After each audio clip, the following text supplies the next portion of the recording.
കണ്ണനെ കണ്ടോ സഖി കാർ വർണ്ണനെ കണ്ടോ സഖി എന്ന് പറയുന്ന ഒരു ഗാനമുണ്ട്. ശ്രീകൃഷ്ണ ഭഗവാനെ തേടി അലയുന്ന രാധയുടെയും തോഴിമാരുടെയും ഒക്കെ ഒരു പശ്ചാത്തലത്തിൽ എഴുതിയ ഒരു പാട്ടാണത്.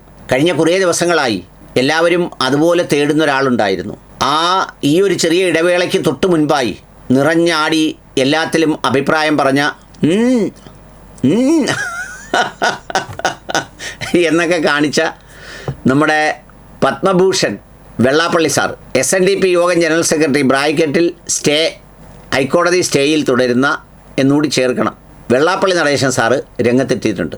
ഒരു ഇടവേളയ്ക്ക് ശേഷം അദ്ദേഹം, എനിക്ക് തോന്നുന്നത്, രമേശ് ചെന്നിത്തലയെ ദ്രോഹിക്കാനായിട്ടാണ് രംഗത്തിറങ്ങിയിട്ടുള്ളത്.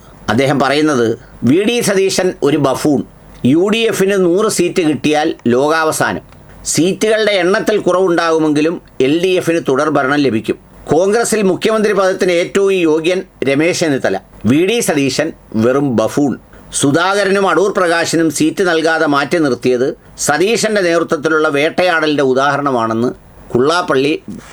വെള്ളാപ്പള്ളി കൂട്ടിച്ചേർത്തു. ഈ പ്രസ്താവന ആർക്ക് എങ്ങനെ കേരളത്തിൽ ഗുണകരമാവും? സത്യത്തിൽ അന്ന് തദ്ദേശ സ്വയംഭരണ സ്ഥാപന തെരഞ്ഞെടുപ്പിൽ UDFന് മുഴുവൻ ഗുണകരമായത് വെള്ളാപ്പള്ളി നടേശൻ സാറിൻ്റെ പ്രചരണമായിരുന്നു.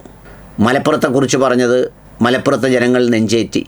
അവർ ഒരു പ്രതിപക്ഷത്തിന് പോലും കൊടുക്കാതെ ജില്ലാ പഞ്ചായത്ത് അങ്ങെടുത്ത് നമ്മുടെ ജബ്ബാർ ഹാജിക്ക് കൊടുത്തു, ലീഗിന് കൊടുത്തു. പിന്നെ അവിടുത്തെ എല്ലാ ഒരു സ്ഥിതിവിശേഷം അങ്ങനെയായിരുന്നു. പിന്നെ റിപ്പോർട്ടർ ചാനലിൽ അവനെ തീവ്രവാദി എന്നും പറഞ്ഞ് രംഗത്ത് വന്നു.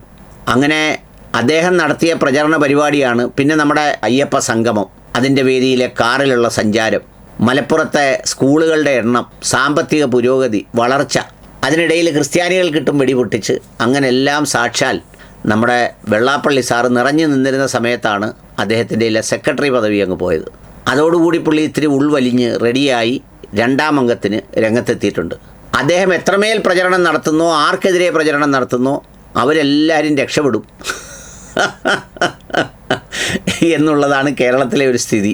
എന്ന് പറഞ്ഞാൽ VD സതീശനെതിരെ അദ്ദേഹം എന്തെങ്കിലും പറഞ്ഞാൽ VD സതീശൻ രക്ഷപ്പെട്ടു. കാരണം കേരളത്തിലെ ആളുകൾ മൊത്തം പിന്നെ VD സതീശനെ അങ്ങ് ഏറ്റെടുക്കും. പുള്ളി ആർക്ക് അനുകൂലമായിട്ട് പറയുന്നു, എതിർത്ത് പറയുന്നു എന്നുള്ളത് നോക്കിയാണ് കേരളം ഒരു നിലപാടെടുക്കാൻ കാത്തിരിക്കുന്നത്. പിന്നെ മറ്റേ രണ്ടുമാണ് വലിയ രസം. അതായത് കേരളത്തിലെ 2 MP അസംബ്ലിക്ക് സീറ്റ് കൊടുത്തില്ല എന്നാണ് പുള്ളി പറയുന്നത്.